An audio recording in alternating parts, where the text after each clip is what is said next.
осылай шөптен пашақ-пашақтарын шығарып жұлып тастадым.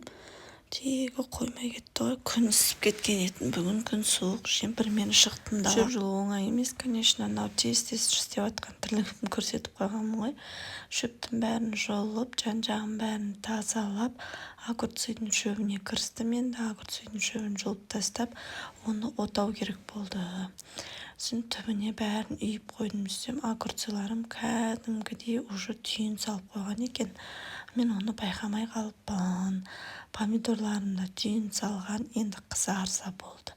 Құдай қаласа биыл өзіміздің огородтан помидор огурцы егемін. Бұйыртса, міне түйін салғандарын қарап қойыңыздар. Ертең енді жұмыстан кейін Құдай қаласа жіп тартып қоятын боламын. Жіпті тартып, жіпке қарай помидорларымды соған қарай жатқызу керек. Әйтпесе жерге қарай жатып қалған, кейін уже помидорлар шіритін болады.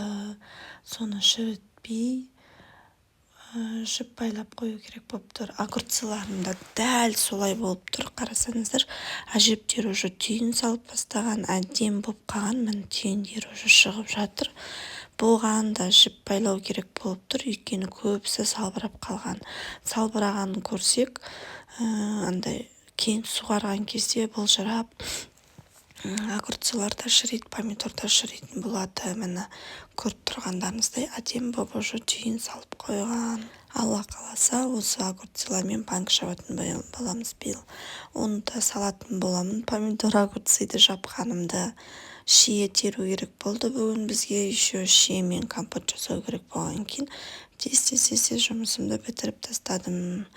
Көп рахмет. Менімен бірге болыңыздар, маған тірі келіңіздер. Ауылдың тіршілігін салып отыратын боламын. Айтпақшы, бір нәрсе айтамын деп ұмытып кеттім. Бұл мен биыл бірінші рет огурцы помидор еккенім. Мынау перецтарым да гүлдеп қалған екен. Сондықтан ой, кішкентай жерді әлдеқандай қылдың ғой демеңіздер.